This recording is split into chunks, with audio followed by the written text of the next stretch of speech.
Proses mencari kerja itu tidak semudah sama omongan tetangga. Ada banyak rintangan yang mungkin harus kamu hadapi. Menghadapi kerikil yang kecil sampai yang besar. Dari mulai di ghosting HRD, kemudian dapat lowongan kerja yang gak sesuai sama passion kamu, dapat pekerjaan yang gak sesuai sama benefitnya kamu, sampai bahkan kamu mendapatkan informasi loker yang palsu. Nah, bagi kamu, pejuang amplop coklat, jangan patah semangat. Kita bakal ngebantuin kamu untuk ngebahas soal bagaimana sih caranya kita untuk menyaring informasi loker yang asli dan palsu. Nah, di segmen kali ini di Mahir Tips bersama aku Fatim, kita bakalan bahas lebih lengkap saat ini.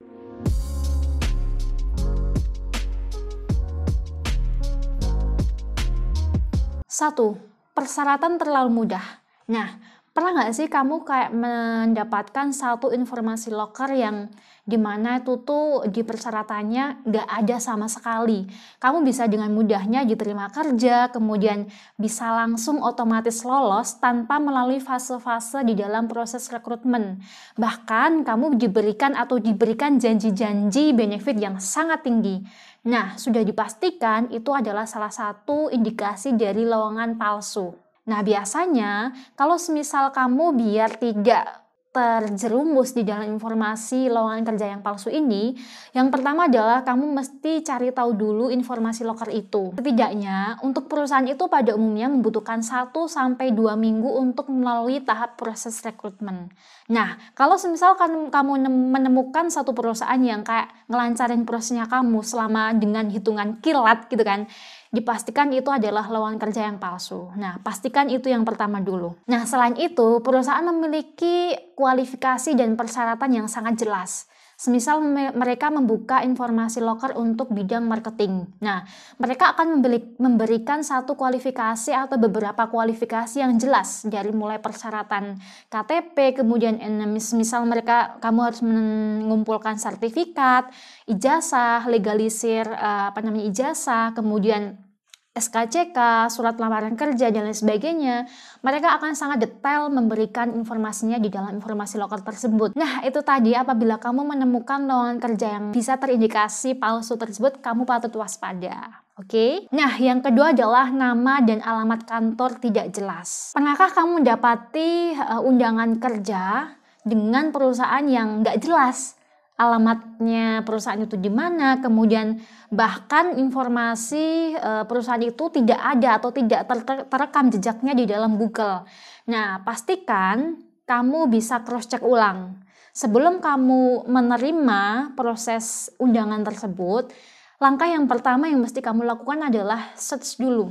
Kamu bisa cari lewat Google atau lewat aplikasi-aplikasi pencari informasi.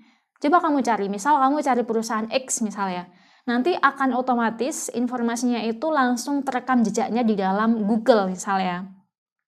Oh, ini perusahaan X ada, kan? Ada nih alamatnya, kemudian entitas dan bidang hukumnya dan lain sebagainya, itu harus kamu pastikan dulu. Nah, selain itu kamu juga bisa kok mencari informasi di beberapa platform informasi nih atau forum komunitas seperti di Kaskus atau kamu bisa cari di Quora. Mereka akan sangat responsif untuk bisa membantu kamu. Oh, Kak, ini ada informasi loker yang abal-abal gitu kan. Mereka akan dengan sangat senang hati bisa membantu kamu untuk bisa mendapatkan pekerjaan yang valid. Nggak ada kata-kata lagi abal-abal gitu ya. Yang ketiga, memungut biaya pada kandidat. Nah, biasanya salah satu indikasi perusahaan abal-abal itu adalah mereka meminta biaya proses rekrutmen. Nah, kalau logikanya kita ambil itu kan kita kerja kan mau cari uang ya, mau cari tambahan untuk kehidupan sehari-hari. Nah, akan tetapi untuk perusahaan abal-abal ini malah justru mereka itu meminta uang dari kita. Nah, biasanya alasan-alasan klasik yang mereka buat adalah yang pertama, biasanya uang yang mereka taruh sebagai alasan adalah untuk digunakan sebagai biaya transportasi. Entah itu transportasi via pesawat, via bus, dan lain sebagainya. Nah, yang kedua adalah biaya training atau pelatihan selama masa menunggu gitu ya. Yang ketiga adalah biaya untuk sewa rumah atau inap gitu ya. Nah, itu adalah alasan-alasan yang paling umum digunakan. Nah, alasan yang terakhir adalah mereka itu menjanjikan uangnya akan dikembalikan apabila kamu sudah final masuk sebagai kandidat atau masuk sebagai karyawannya si perusahaan itu. Akan lebih baik kamu itu lebih berhati-hati dan waspada sebelum pada akhirnya nanti kamu bakalan rugi sendiri gitu loh. Aduh, sayang banget kan. Niatnya awal mau cari kerja, mau cari tambahan uang, tapi kok malah pada akhirnya ditipu nih. Gue kalah, nggak cuma sekali tapi kayak 2 kali kena tamparan gitu ya. Yang keempat, meminta informasi pribadi. Teman-teman, saat ini kita sudah memasuki era digitalisasi. Ada banyak sekali informasi yang bisa kita saring melalui platform digital gitu ya. Nah, biasanya untuk informasi loker itu, kamu harus lebih berhati-hati. Kalau semisal mereka memberikan kualifikasi bla bla bla gitu kan, atau mereka memberikan persyaratan bla bla bla gitu ya. Nah, itu harus kamu perhatikan secara jeli. Kalau semisal mereka meminta informasi terkait dengan KTP, kemudian NPWP, sampai bahkan KK-nya, itu kamu harus waspada. Kenapa? Karena apabila perusahaan yang kamu temukan itu adalah perusahaan palsu atau abal-abal, takutnya mereka akan menyalahgunakan data. Nah, padahal kenyataannya di era sekarang ini ada banyak scanning ya, ada banyak sekali penipuan-penipuan secara online. Data-data yang kamu umbar secara sesumbar itu tadi, apabila tidak berhati-hati seperti KK, kemudian nomor KTP, itu akan dengan mudahnya mereka gunakan. Misal digunakan untuk aplikasi pinjol atau digunakan sebagai hal yang lain. Nah, itu patut kita perhatikan baik-baik teman-teman. Nah, pastikan sebelum kamu terjerumus ke dalam penipuan tersebut, kita harus lebih selektif lagi. Nah, pada umumnya perusahaan itu akan memberikan persyaratan yang mudah masuk akal. Seperti halnya surat lamaran kerja, kemudian SKCK, sertifikat vaksin, kemudian ijazah. Nah, selain itu kamu juga perlu berhati-hati nih teman-teman. Jangan sekali-kali kamu ngeklik salah satu link yang kayak asing gitu ya.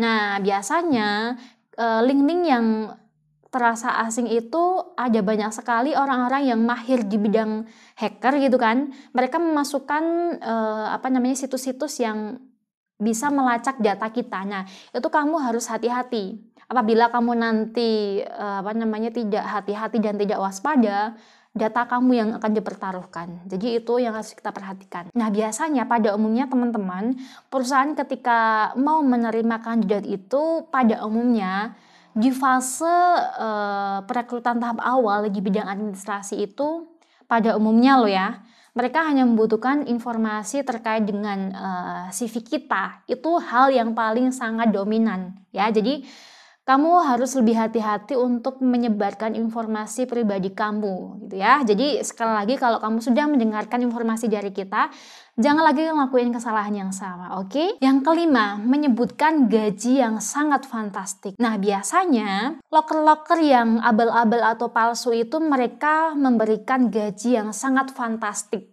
Semisal saya ambil contoh seperti ini, adminnya. Seorang admin tapi digaji di dalam persyaratan mereka itu, di dalam kualifikasi atau flyernya itu mereka memberikan keterangan admin dengan gaji kurang lebih 10 juta per bulan. Nah, kamu harus mempertanyakan hal seperti ini karena kalau kamu pintar sebagai seorang peneliti ya, kita di sini juga harus memiliki jiwa analitis gitu, jiwa analitik gitu kan. Kalau semisal kamu mendapati informasi loker seperti itu, hal yang mesti kamu lakukan ketika pertama kali adalah riset dulu. Kira-kira real gak sih, bener gak sih kalau seorang admin untuk selevel basic atau junior, umum nggak sih kalau kita digaji 10 juta per bulan? Nah, itu yang kamu harus pastikan pertama kali. Sesuai nggak sih dengan UMK di daerah kamu? Nah, padahal pada kenyataannya, seorang HR itu akan memberikan kepastian gaji setelah kamu dipastikan menjadi salah satu karyawan yang terpilih dalam satu perusahaan itu. Jadi, jangan lagi kamu melakukan kesalahan-kesalahan lagi atau sesumbar ya. Nah, itu tadi serangkaian hal yang mesti kamu waspadai di dalam informasi loker yang abal-abal. Setelah kamu mendengar informasi dan tips dari kita, jangan lagi melakukan kesalahan yang sama. Nah, pastikan juga kamu menonton juga salah satu segmen informasi yang ada di bawah ini, yang nantinya juga bakalan ngebantu kamu di proses untuk melamar kerja. Oke? Sampai jumpa di My Tips selanjutnya. Bye-bye!